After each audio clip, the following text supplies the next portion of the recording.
Welcome back to Weave Along with Elewys. I'm Elewys of Finchingfield. Today we're going to look a little bit closer at a weave we did last time, Hallstatt 152. This was the piece that was found in an Austrian salt mine.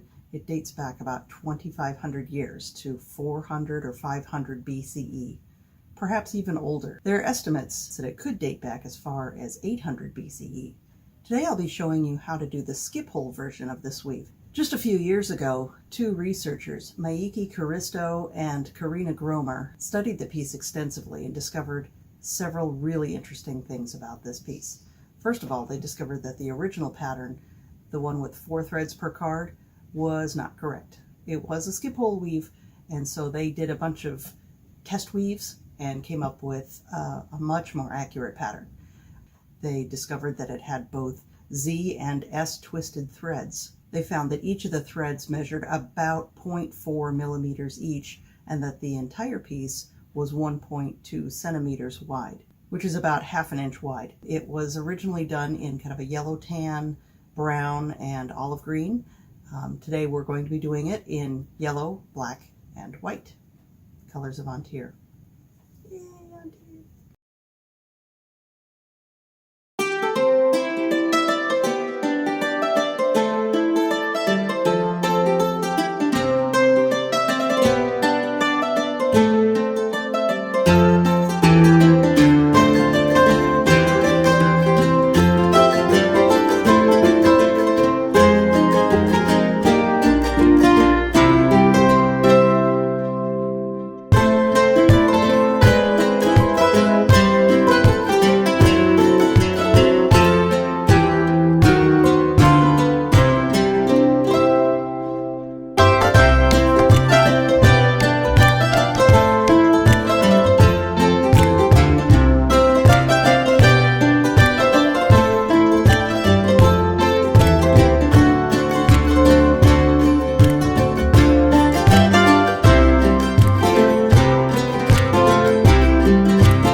For the next 10 cards, you only use 2 threads. So you have 1 light thread and 1 dark thread. In this case, black and white. Here we go.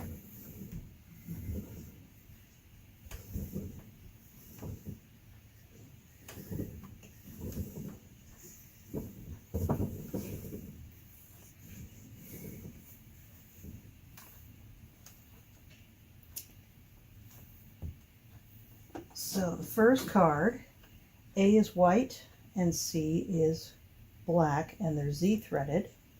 So we need to find A is white.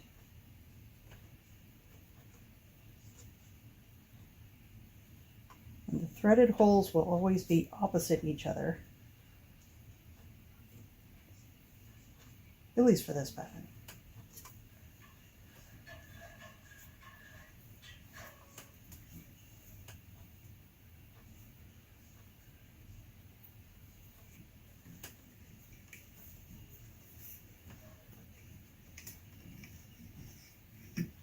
And warping will go so much faster with only 2 threads per card.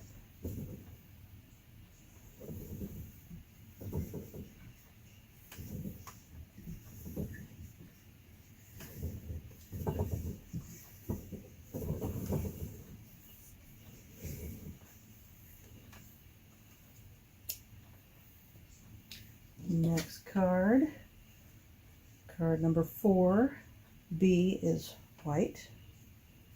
Make sure we go through the front side of the card.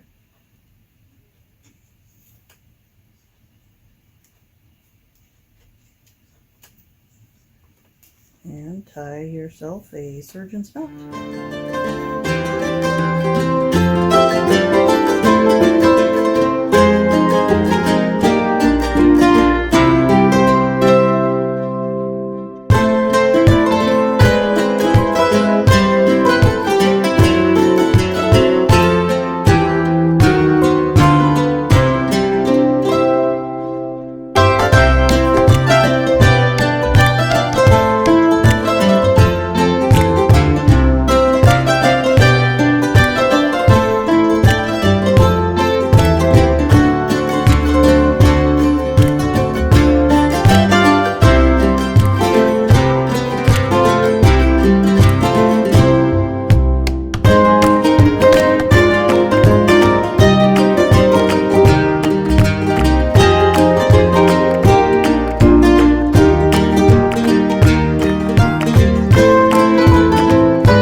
Given that the weather is so nice and summer is coming to a close, I thought it might be fun to do a little weaving outside while the weather still holds.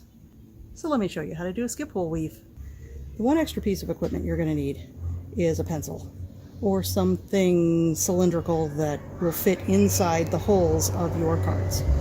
So have that on hand because that will be necessary.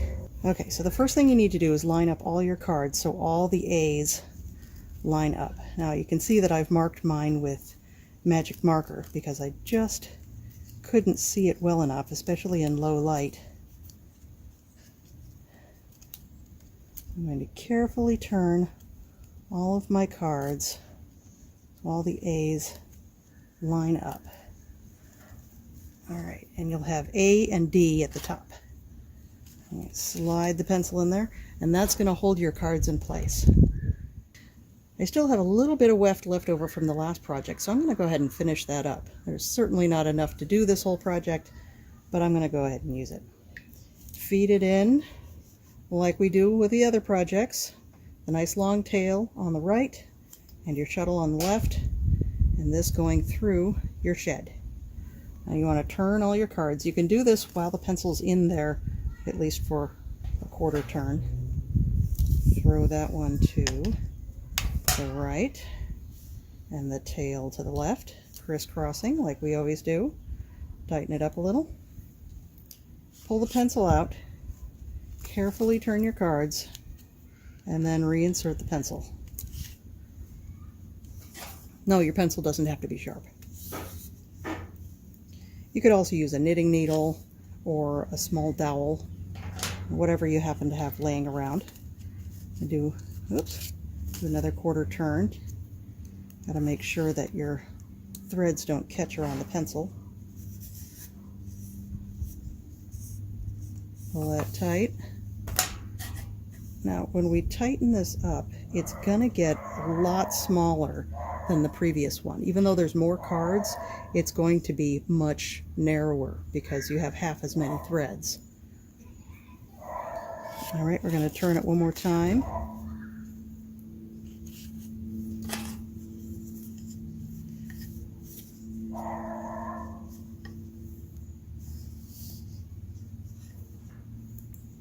All right, we have the beginnings of a pattern. We got a nice deep V right there. So we're going to go ahead and start the pattern. And you'll notice that this one differs. Instead of 3 quarter turns forward, this one does 5 quarter turns forward. So it is a slightly different sequence, but you'll see the difference when we get this woven up. So this is the first quarter turn.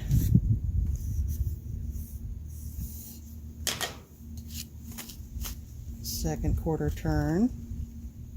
Oh.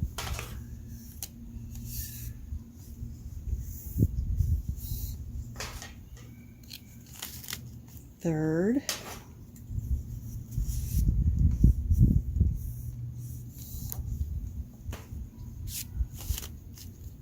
Fourth.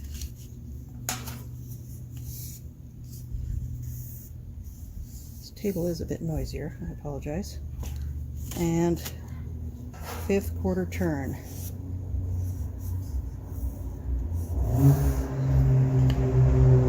Should be right. So now what we want to do is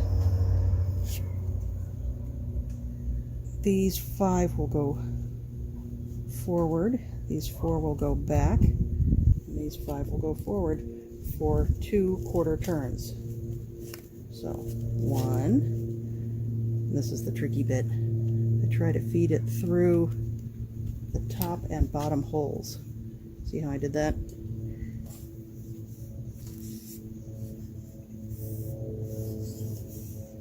So 1,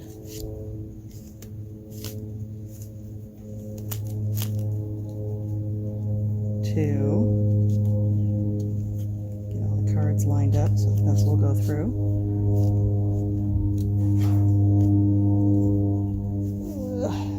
Scoot that up.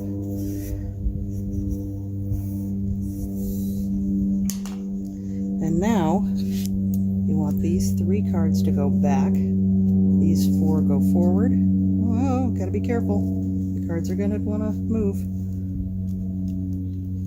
These ones go back. This is the trickiest part, really is. This is the hardest part of doing this, is keeping the cards from squirreling all over the place. So I'm going to just put those in the forward cards and scoot the lower cards right up to the pencil. Hopefully keep those from moving. Did I turn them? No, I didn't turn them. Okay. So now these ones turn. Hold those in place. Those ones turn. I think my tension's a little high. I think maybe that's what the problem is. Release the tension a little bit. There we go.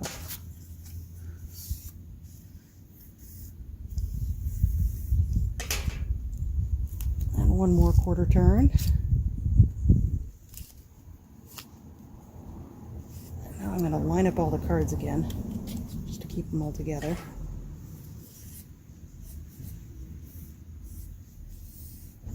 Okay, so now the edge cards are going to go forward, and then the rest will go backwards for 5 quarter turns.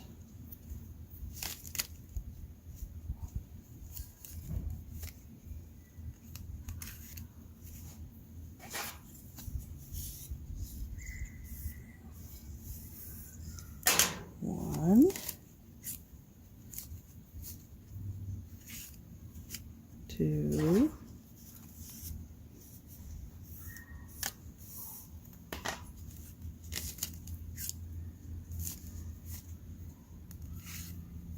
3,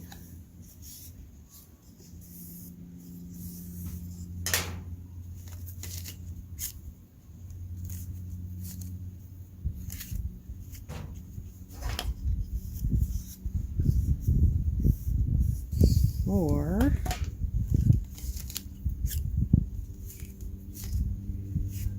and 5. And that is the end of the repeat.